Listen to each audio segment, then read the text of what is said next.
are live. What's going on, everyone out there in American Grit land? It is American Grit Live with Mikey and Jazz, the Thursday edition where we like to go and highlight veteran organizations that are doing great things for our community. Today I'm here with Casey and David of Military Warrior Support Foundation. Guys, thank you so much for coming on the show. Thank you. Full disclosure, I Googled you, and that's how I was looking for a good organization for this week, and I typed in Google, you guys popped up, and I started going through your website, and I was like, this is one of the most multifaceted veteran organizations I've ever seen. And I'm going to, the cool thing that I noticed is that it's not just veterans, but it's also Gold Star families. Can you tell me about some of your programs that you... So our mission is to support combat wounded veterans and Gold Star families as they're transitioning out of the military into their new civilian life. So from that, we developed a variety of programs to support them during that. We have home donation, vehicle donation, we've got an outdoor recreation program, some rides, and some employment assistance to also help in the variety of needs that they need during that point in their life, because that's a challenging time. And I'm a spouse of a combat wounded veteran, and so I can relate to some of those struggles and just what it's like from one life to a new one. Sure. And so our programs are designed to support them during those specific needs. And then right behind that, there's a whole other facet to it, which, David, you're one of the coordinators of, right? Correct. I work for the Skills for Life program. Well, our mission is it's more of a peer-to-peer mentorship through our program, bringing guys out, outdoor services, a lot of different things like that, like hunting, fishing. And when we get these guys out there, it's not about the trophies, when they're out there hunting or catching a big fish. It's all about getting everybody together, being able to relate to our stories and just getting out of the couch and away from home and being lonesome. So we build a bond together, and some of these guys are, guys that haven't done anything. So we teach them a skill, whether it's hunting or fishing, and something that they can use later on in life. Whether we invite them back to go on a hunt with us, or they go with another organization, at least they've got their foot through the door saying, hey, this is something I want to do, I want to continue. Because it's not about the trophies at the end of the day, it's about teaching them something, the camaraderie that we all have as veterans, just spending to get the time together and enjoying the outdoors. Because there's a lot of guys and women, it's not just guys, but also the women, they like to spend their time outdoors, and just being with people they can relate to. And meat. And meat. Meat's important to me. Well, and that's what I thought was so cool about this, is that it's a far more holistic approach. You have everything that you guys are kind of doing on the home front, and then you guys have the outreach, like get out there, and the camaraderie community piece. And so the entire approach of this foundation is far more of it's not just one piece, or we have this one possible solution. It was far more of this kind of front to back approach to it. And we actually go even beyond that. There's a mentoring piece, to the Skills for Life program, but also with our home donation and our vehicle program, there's a family and financial mentoring program where it's a structured financial literacy program. Or with the homes, they're learning about homeownership, and with the vehicles, they're learning about vehicle maintenance. And that's a required program for our participants. And so it's to give them the skills necessary to be successful long term. So it's not just about handing over this gift, it's about teaching them how to handle it, for one, so it stays a blessing and not a burden, but then they can teach those skills to their children and just set a good example, a really good foundation to be successful for the rest of their life. That's awesome. That's so cool. Just the amount of different pieces of your pie that you guys put together for this foundation is just impressive. How did this whole thing get started? How did they initially start the foundation? It was founded by our CEO, Lieutenant General Leroy Sisco. He is still incredibly involved with the foundation. He established it in 2007, and just through he was in the military for 42 years and just saw the needs as veterans were transitioning out. He's been around for a while. Just a few. A little bit of experience there. Yeah. Yes, and so just saw those needs and really wanted to continue to serve in that way. And so in 2010 is really when we formalized what we are today, and created most of our programs, and it's just been amazing to see what God has done for us since then. And we've awarded over 850 homes across the country. And that literacy program that I mentioned, financial literacy, through that program, our families have paid off over $20 million in debt. And so it's working. Yeah, And, sure. I know I made the joke before the show. I made the joke, and I was like, I'm bad at dodgeball. Can I get a house? Like, what's up?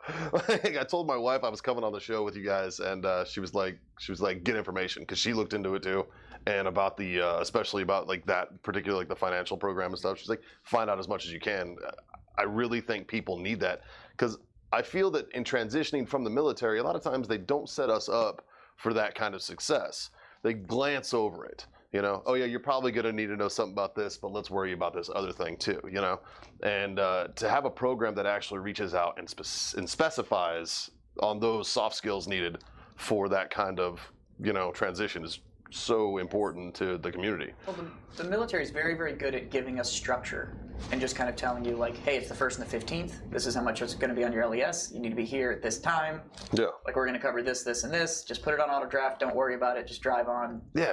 It's all going to be fine. It's so easy. But you guys are setting up that program where it's like, all right, let's peel that back so you guys can actually see how that structure worked. And here's all the kind of the framework of where all of that was put together so that you can actually apply that skill beyond that and then expand the skill. Because then it's not just I know my paycheck comes in on this date and I know I have this much to spend. It's like, okay, great. Yeah, that's the rudiments of budget, but we can go beyond that. Yeah. And those kind of programs, they will set you up for that long-term kind of changeover in responsibilities. Yeah, I mean, the absence of a mortgage or a car payment is an incredible gift. Yeah. And, Yeah. And a and joke. so I remember when I paid off my car, I was like, whoop, that's awesome. it's quite the pay raise. And so, we want to just help them make the best of that opportunity. I mean, that's a rare gift. And Sure. so to give them the tools to be able to make the most of that is, really an honor that we get to do. I mean, they do all the hard work. We're just, it's the mentoring is really the gift, and the homes and the vehicles or the outdoor recreation is just sort of the carrot to. So you found guys that are willing to do the heavy lifting. You're just there as kind of the coach. It's just kind of a like, hey, you're gonna have to go out there and you're gonna have to actually It's commitment. do this, but we're gonna make sure that we help kind of steer you back into the effective lane. And you're kind of proof of the pudding, because you were just kind of, you were part of the program, right? And now before you started. Correct. When I got out of the Marine Corps, I wasn't doing anything for about 5 years, and I had applied to go on a hunt with David Doherty, who's the director of our Skills for Life program. So I hunted with him a few times and got to know him pretty well, and it just got me out of the house. And then one day I was like, I really need to do something. He's like, hey, you looking to work? I'm like, yeah, definitely looking for work. I want to do something. And he's like, I know you come out with us all the time. You're a great guide. You're a great hunter. You know what you're doing. And he's like, submit a resume, submit your application, and let's see where it goes. And I got hired about going on 4 months here already. But I was one of those guys that just wasn't doing anything, just sitting on the couch, trying to figure out what I was going to do with myself for 5 years. Then the foundation showed up, on TV. I don't know how I found it, but somebody was telling me about it. I saw a slight little, it was probably Facebook where I saw it, not TV. And I was like, all right, I'm going to apply. I'm going to see if I can go on a hunt. Got back into it, and it just progressed. So I started from just doing nothing to now I'm taking the guys out. That's my enjoyment. For me, it's not about going out there and shooting the animals. It's about taking these guys and women out there and being like, hey, this is what we're going to do. Sometimes I can use my experience from being in that situation to where I'm at now, and it kind of inspires them, like, you know what? I'm worth something. I'm valuable. And that's where I'm at now, is trying to teach these guys that if I'm able to do it, they can do it. That's what I love the most about the Skills for Life program. I mean, it is exclusively run by prior service and combat experience, wounded, and so they can really relate. And I've had the opportunity to be on some of those ladies hunts, and it's just awesome. It's great. There's so much more going on out there than hunting or fishing or golf, or it's so much more than that, and that's just kind of what got them there. And it's just so neat to see the transition that they have during that day or two or however long they're out there, just how much they change. And David's been a perfect example of that, of just helping them stand on their own and confidence and learning a new skill. And it's been a really great program. Now, I know you were telling me earlier that the next hunt that's coming up, you have people coming from kind of all over the country. They're going to show up. So how does that happen? Is it all an application process? Are you guys plugged into other programs, like where you're finding people for either the housing assistance or the vehicle assistance and all that kind of stuff? Like where are all the programs? Where are you guys? How are you finding those that need the help? Are they coming to you? Is it all an application process, or are you plugged into other organizations? Like how does your pool of the people you help get put together? All of our applications are on our website. That's militarywarriors.org. And so you can pick the program on there, and there's an application process there. And it is a bit of a process. We're collecting documents, confirming you are who you say you are, service, and then just your experience, if there's other things you've been on. And depending on the program, it's obviously a different level of criteria in terms of vetting, but you can apply right there, and then somebody will contact you and take you through the next steps, depending on which program you're applying for. Well, it makes sense. I mean, I can't just walk in here and be like, "Hey, I served. Can I have a house real quick?" Like that. There should be a process of making Just sure. ruined my whole plan. Like I happen to know that you catch bullets like nobody else, so It's true. It's you true. might be a different. You might be. I'm a exception. magnet. And it is But, terrible. So how can people get involved as far as those who want to help? Like what is there a process for like donations or whatnot that, if someone wants, if there's any rich guys listening and wants to get in there, like how do they get involved? Yes, donations are always, of course, we can't do this without funding, and so that's always paramount for us. Just sharing about who we are. We also want to get our programs in front of other veterans, and so say, hey, Sure. it's a really neat organization, just like you guys are, highlighting us and letting your friends know, and finding us on our social media. We're on all the different social media platforms, and sharing us that way. We started a new program called Vehicles for Heroes, where you can actually donate your vehicle to us, and any working order or not, it could be an old rusted tractor that's been in your field for years. If it has an axle, we'll take it, and that's all. Information is also on our website about that. That's it's militarywarriors.org/cars. And That's awesome. That's an easy way to help the program too, if you don't have money in your pocket. I was looking through all your guys' stuff, and because you're adding that one, but you also have homes for wounded heroes, homes for Gold Star, apartments for heroes, transportation for heroes, skills for life, which obviously is going to be your favorite. You're going to be biased on this one. Leadership for life, and wellness rides for heroes. If you had to pick one, what's your favorite? Oh man. I'm not to be put on the spot already. Foundation itself. Yeah, I mean, because it's Not one. that's what I'm talking about with it's so multifaceted. You guys are doing so much things. You don't need to answer that. I'm kidding. Not It's sure I could have. it would be weird if you did. You know what I mean? Because it's so, you guys have your fingers in so many different things. It was so impressed. It just impressed me when I went through and started like reading up on you guys. I was like, man, this is information that veterans need to hear about. We always make our normal host John and me always talk about tools in the toolbox for veterans. Jazz talks about building the mechanic to actually use those tools.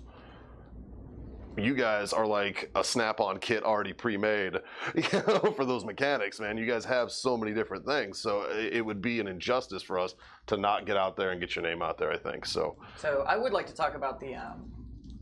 We were talking about earlier about the rides program and just kind of what that executes, because I think you're doing such.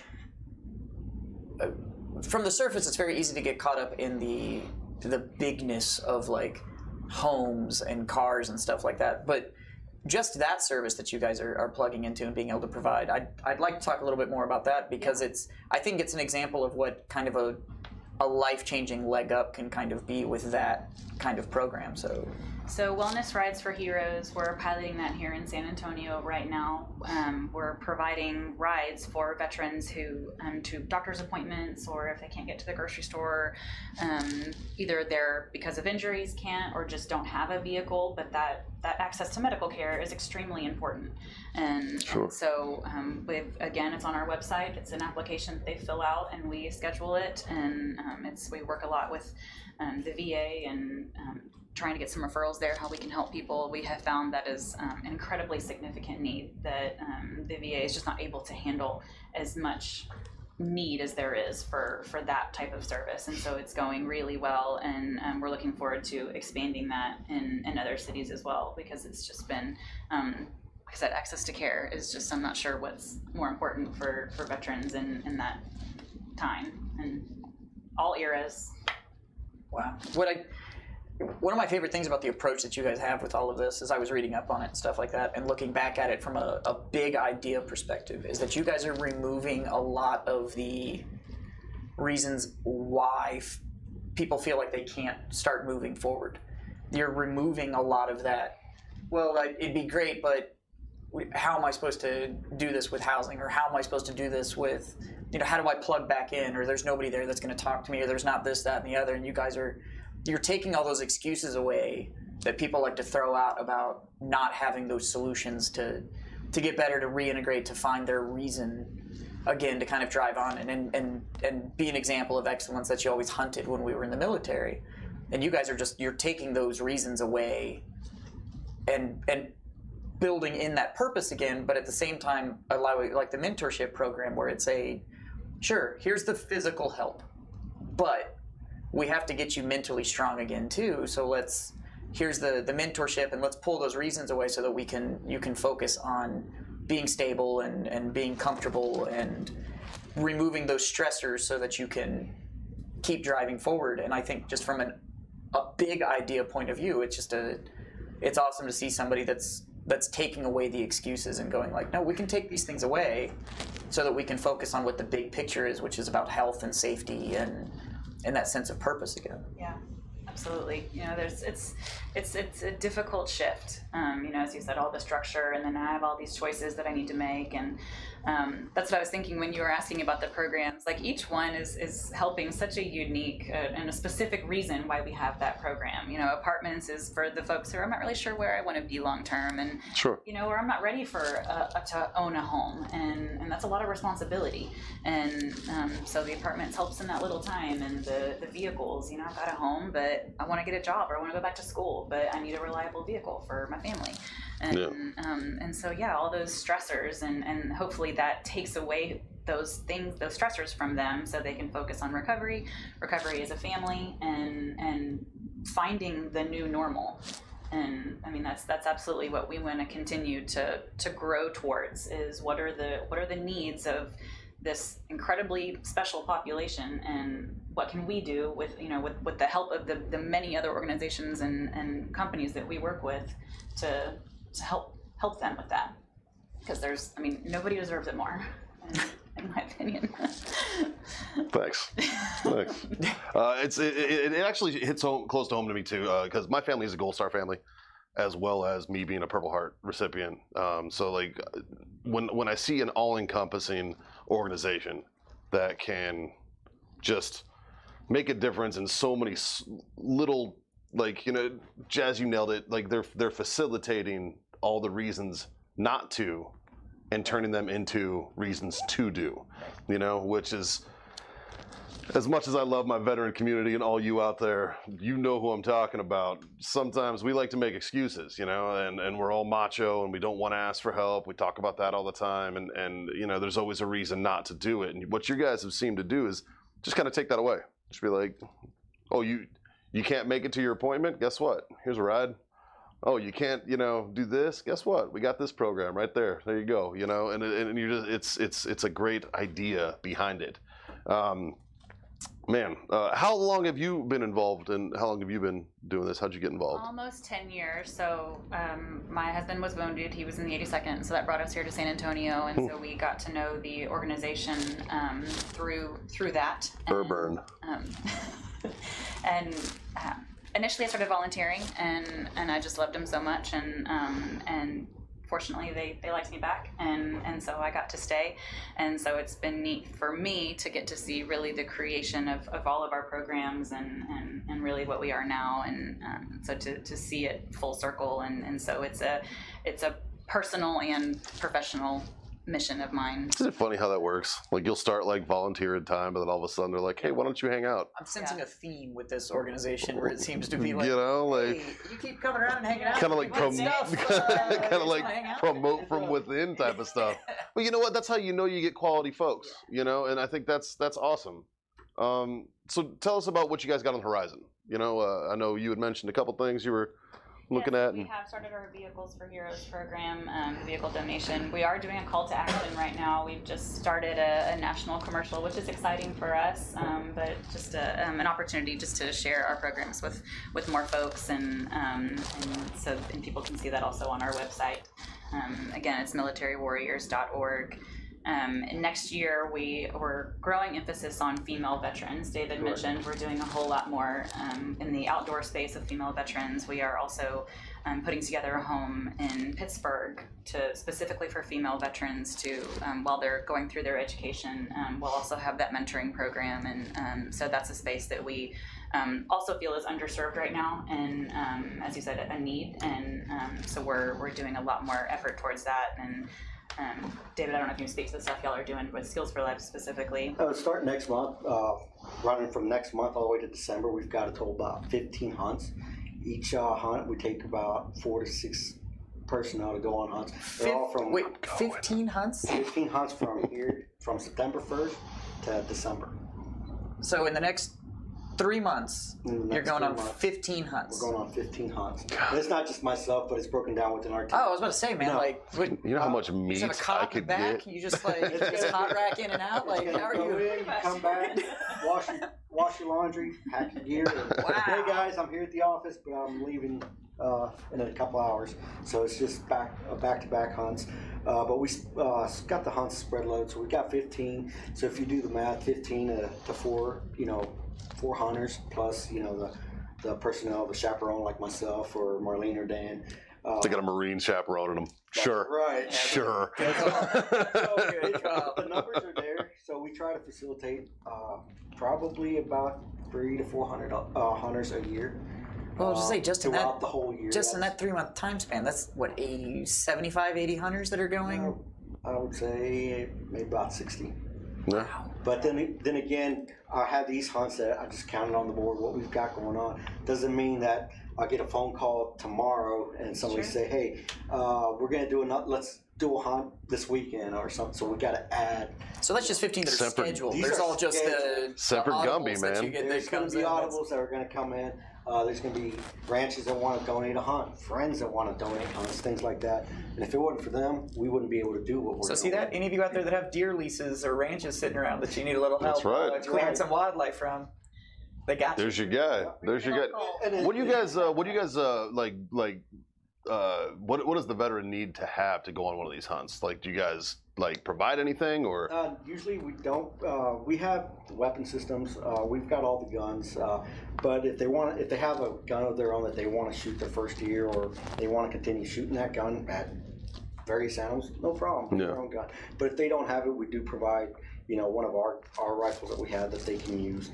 There is some ranches where sometimes the rancher would donate a gift, whether it's a rifle, shotgun, or things like that. But we don't count on that as, that's going to happen. We just say, hey, if you don't have it, we got it. We'll take care of it for you. Nice. Sometimes it's a little surprise where they will get something. Kind of all depends on what you're hunting too. Correct. Like I know me, I'm a pretty avid hunter, and so I have a different rifle for different stuff. Like if I'm hunting mule deer, I'm not bringing my 243. Here in Texas, when I'm hunting deer, they're like the size of dogs. The only thing that's not big in Texas, everybody, is the deer. My 243 is fine, stuff like that. So that's kind of a cool idea that you guys already have that, because maybe you got a Texas hunter that only has that smaller caliber that he's used to plinking hogs with and stuff. Hunt moose. Yeah, it's like you shoot a moose with a 243. You're just making the moose mad. It's just gonna you're just gonna piss it off. Like that's all it's gonna do. So that's a really cool program, man. And you even said on this next hunt you're going, it's a male-female split on that one that's going. This is a hunt that Dan and Marlene are going. They're taking 2 male, 2 female. They're going to go shoot. It's a meat hunt for them. So whatever comes out is what they shoot, and they're going to bring back all their meat home. It's not it's not just always the trophy, but it's filling the freezers. Gains. And they can spread load that throughout their friends, their family, and themselves. It's just, it's beneficial for them. While they're out there, I'm going to be going on an exotic hunt out in Amarillo, Texas. It's more of a safari, shooting wildebeest, kudu. Like a wildebeest? Yes. Huh? You're going wildebeest hunting. In Texas. Wildebeest, correct. Wildebeest, kudu, African safari animals, things like that. So we do, while they're out there, I'll be up North Texas doing some hunting. Man. You know, and it's just. I want to eat some wildebeest. Wildebeest. I want to eat some. Yeah, when's the barbecue happening for that one? 'Cause I'll Yeah, totally come right? to the That wildebeest one's cookout. probably, the meat probably won't be ready till about January timeframe, but we'll have. My birthday's in we'll have January. barbecue here if you guys want. My birthday's in January. But just because we Just go on saying. these hunts doesn't guarantee that we get to, because it's not Sure, about it's not us. about you. Sure. It's about our brothers and sisters in arms. You know, it's about them. So just because we're going doesn't mean we're going to shoot them. But these guys, it's about them going out there and just having a good time. You know, there's one common theme that we see on this show with the people that we interview is that it seems that helping other veterans seems to help you. You know, like you help yourself by helping others. And just the selfless amount of, giving that we see from doing these shows is astounding, man. It's really awesome. I want to thank you guys for coming on the show today. Thank you so much. Facebook land, share this video, get their name out there. All right, this is what it's about. You guys are doing big things, and it's awesome to see that you guys are so involved in the community and in so many areas. There's a lot, so go to their website, check it out. If there's something that might apply to you, look at it. Look at it and use it. And if you see an avenue where you think you can help, reach out there too. Yeah. These are the kind of organizations that, especially on this many avenues, and then the approach of it's men and women. It's just they're helping veterans and those families. You guys have just equalized the field where it's like, if you put the uniform on or you're a family of somebody that did, we got you. There's not this. Yes. There's not a separation there, and that's an awesome thing where it's just like we all carry. Everybody has the potential to carry that burden, so everybody has the potential to get the assistance that they need to get there, and it's a great approach. Yeah. The whole family serves. Yeah. But you know what? Don't let my wife see that. But No, thanks she's for a having us badass. out, guys. Yeah, thank you so much. For Thank you. letting us come on site and see all the operations and telling us the story and help these guys out, or reach out to them, or just share it. Do whatever you can. Just a little bit of that time goes a long way. So That's right. So for American Grit, I'm Mikey. I'm Jazz. Thank you all. We'll see you guys Monday because we don't take Labor Days off. Oh, we do? Yeah. Oh, we take Labor Days off now. You know what? Sweet. Maybe we should just do a breakfast show anyways. Maybe we will. Maybe we will. Let's do a breakfast show. Breakfast show on Monday. Breakfast show on Monday. Happy Labor Day, everybody. Have a great weekend. Stay safe, and we will see you all then. Take care.